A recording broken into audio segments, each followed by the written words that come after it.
물가는 높고 경기는 잠재 성장률보다도 줄어드는 말하여 스태그플레이션이 오지 않느냐는 그런 걱정을 하는 분들도 많이 계세요. 부동산 한번 보십시오. 지난 정권의 부동산이 뭐 몇 번을 이렇게 정책을 해서 그럼에도 불구하고 뭐 가격은 폭등을 해서 진짜 뭐 영끌이라는 단어까지 나와서 미국에서 생산되고 미국에서 가공되고 미국에서 확보된 광물에 의한 자동차는 보조금을 주겠다 하는 거예요. 그렇게 전 세계에 지금 난리가 나는 겁니다. 우리 윤석열 정부의 국힘의 경제통이라고 차타가 인정하는 우리 류승걸 의원님을 모셨습니다. 국회가 추구해야 될 경제정책, 이 추구할 목표는 뭐라고 보시면서 전반적인 말씀부터 부탁드리겠습니다. 먼저 경제의 기본 목표라고 하는 게 뭐냐, 이게 굉장히 중요합니다. 네. 이제 경제라는 게 이 첫 번째는 안정적으로 운영이 돼야 된다라는 게 제일 큰 목표입니다.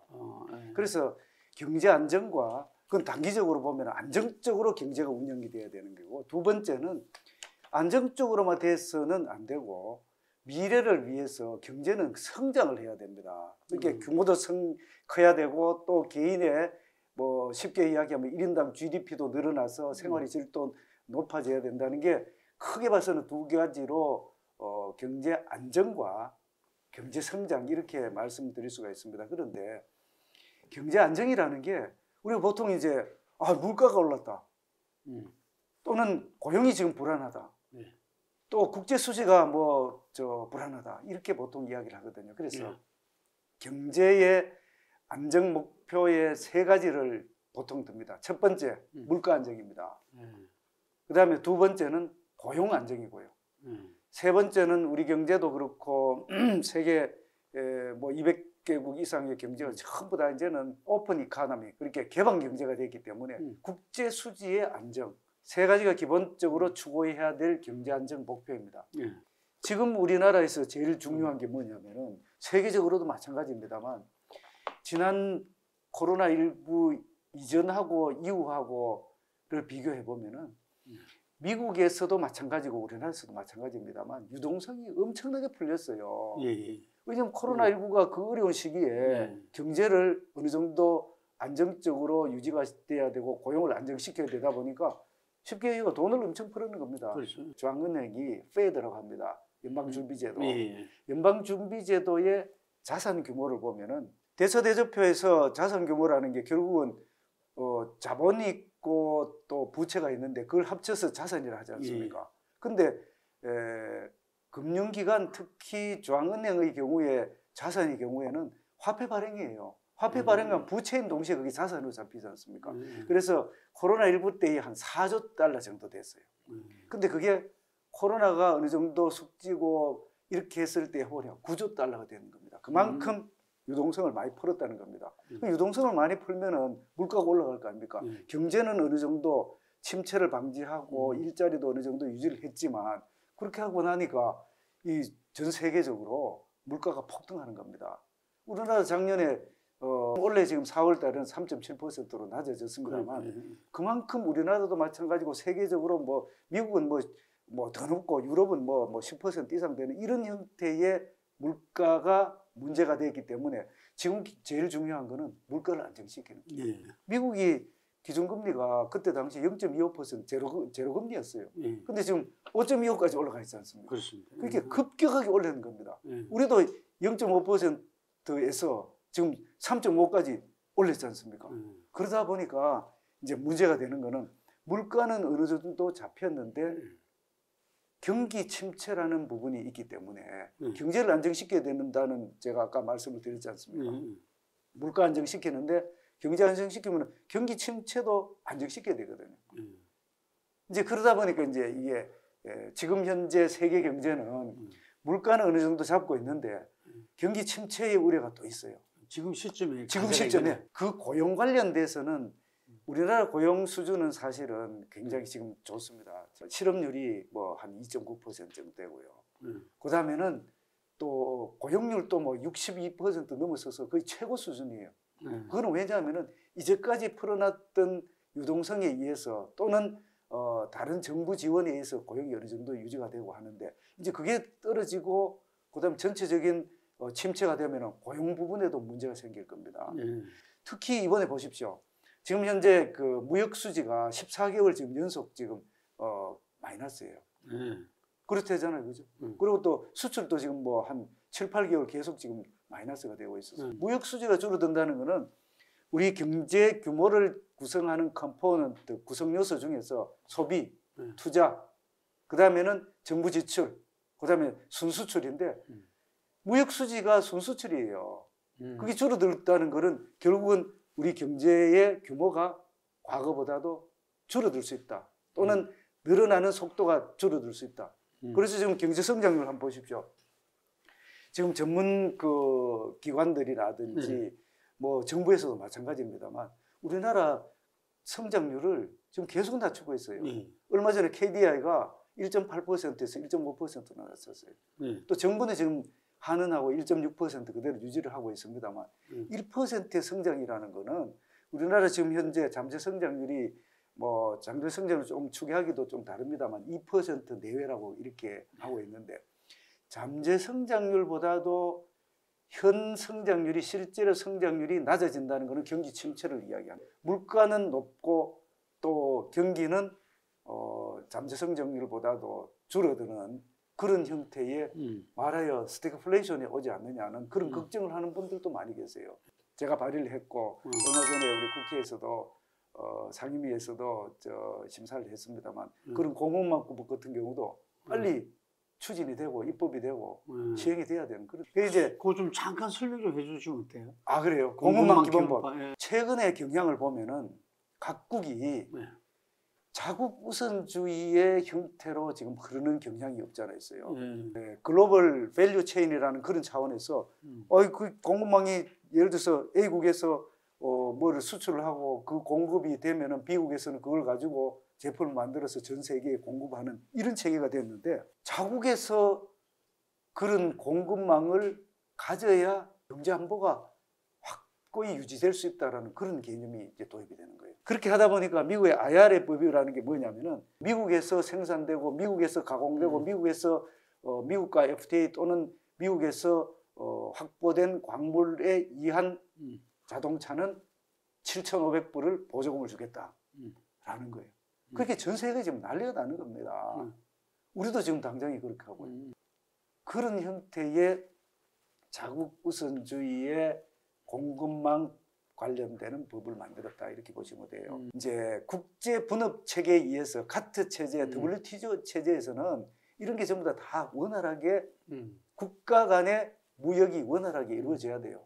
근데 어느 날 갑자기 한 국가가 다른 국가에 나는 못 줘. 이제 어떻게 해야 돼요? 분산시켜야 될 거 아닙니까? A 국가에서 뭐 한 20%하고 B 국가에서 한 15%하고 C 국가에 이렇게 해야 A 국가에서 문제가 생기더라도 다른 나라에서 대체 수입을 할 수 있도록 되지 않겠어요? 중국은 히토리의 그 대부분을 중국에서 수출하고 물론 다른 나라에서 수출을 해요. 하는데 중국 의존도가 너무 높으면은 중국이 예를 들어서 이거 수출 못해. 이렇게 하면 어떻게 하겠습니까? 그렇게 다른 나라 여러 나라에도 이제 수입선을 다 배나해야 되고 이런 부분들을 점검도 하고 또 미리 비축도 하고 이제 그게 기본법에 제가 제출했는 기본법에 그리고 이제 위기 품목, 안보 품목, 그다음에 각종 뭐 지원 이런 부분들이 전부 다 들어가 있습니다. 그래서 여야 간의 큰 쟁점은 컨트롤 타워를 어디에 두느냐. 저는 이제 안을 낼 때에 대통령실에 두고 그 위원장은 기획재정부 장관이 위원장을 하도록 하자 했는데 그거는 이제 뭐 총리실에 두는 방법, 그다음에 기획재정부 자체에서 두는 방법, 뭐 이렇게 하는 여러 가지 방법들이 지금 이야기되고. 자, 윤석열 정부 출범 1주년이 지났잖아요. 이 윤석열 정부 1년 우리 경제 한번 정확하게 좀 이렇게 짚어주시면 좋겠습니다. 뭐 1년이 지났기 때문에 전체적인 뭐 평가라든지 이런 거는 조금 시간이 좀 지나야 될 거고요. 특히 그 지난 정권에서의 경제 정책이라는 게 뭐 지난 정권 내부에서는 어떻게 생각할지 모르겠지만 소득 주도 성장이라든지 또는 최저임금의 급격한 인상이라든지 이런 부분으로 해서 경제가 굉장히 어려웠습니다. 부동산 한번 보십시오. 지금 지난 정권의 부동산이 뭐 스물 몇 번을 이렇게 정책을 해서 그럼에도 불구하고 뭐 가격은 폭등을 해서 진짜 뭐 영끌이라는 단어까지 나와서 젊은 층에서 참 굉장히 어려움을 당했고 이렇게 됐지 않습니까? 이런 거를 잘못된 부분들을 전부 다 고치는 그런 게 첫 번째 저는 성과라고 생각을 하고 지난 대선 때에 그 윤석열 정부 출범하면서 120대 국정과제를 뭐 정리를 했습니다만 그때 정리했던 국정과제를 지금 추진하는 1년이었다 이렇게 볼 수 있고요.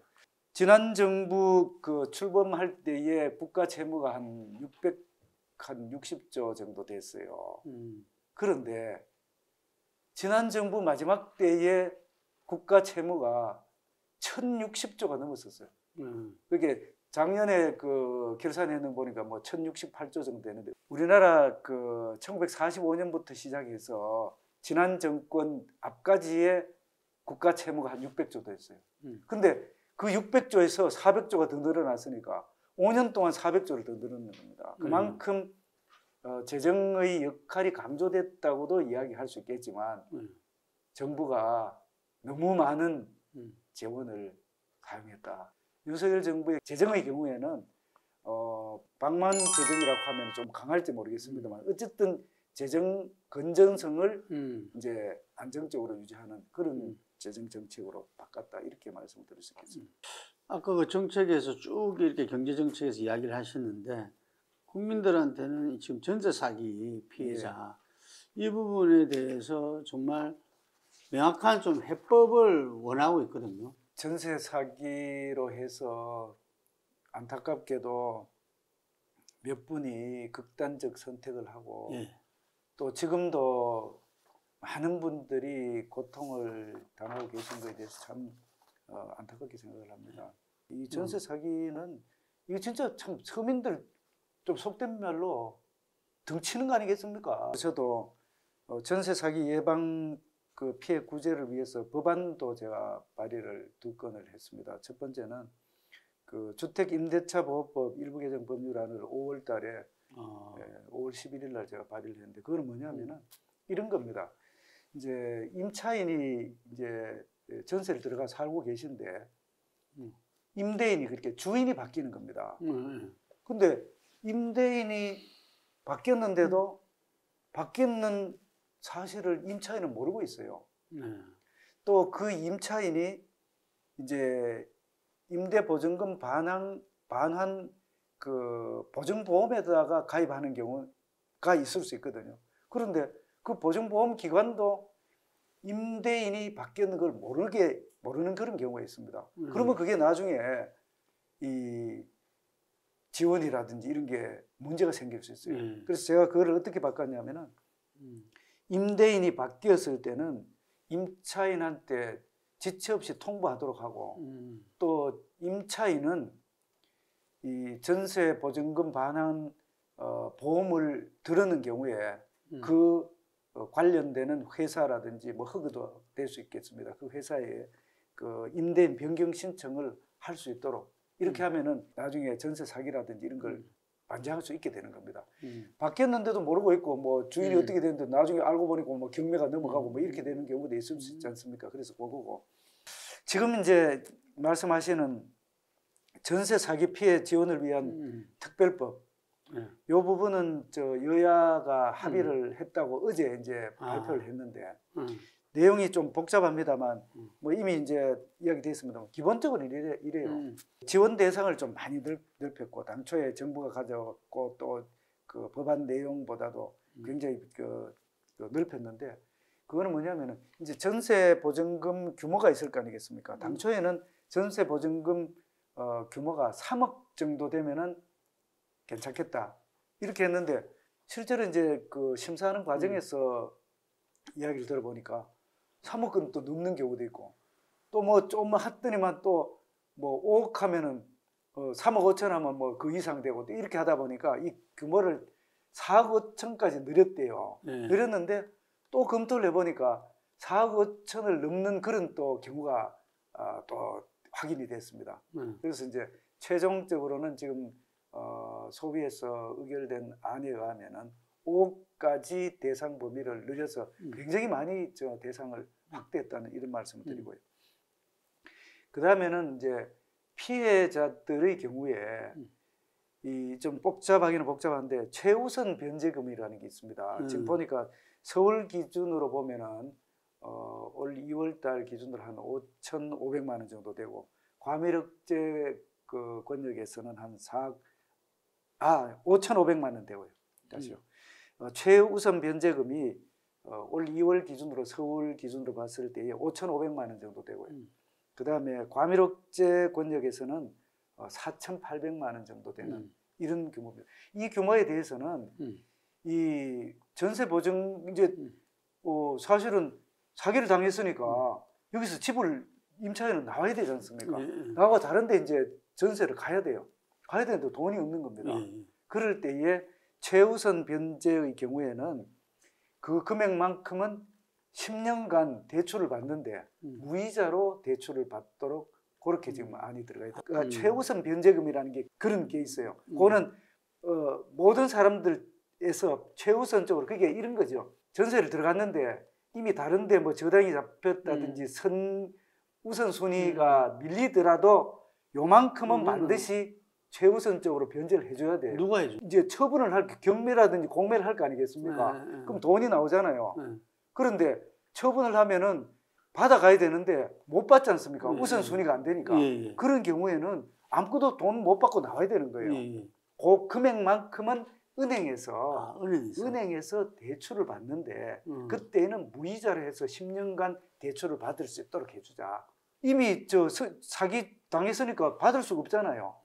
그리고 선순위는 다 돼 있으니까 자기는 하나도 못 받는 겁니다. 그렇다 하더라도 최우선 변제금은 원래 받아야 되는데 못 받는 만큼은 은행에서 그렇게 내가 임차인으로서 어디 가고 다시 전세를 살아야 될 거 아닙니까? 그럼 난 돈이 하나도 없어요. 돈이 하나도 없지만 최우선 변제금만큼은 받아야 되는데 그것까지도 못 받으니까 그거는 은행에서 무이자로 대출을 해주자. 대출이네. 대출이에요.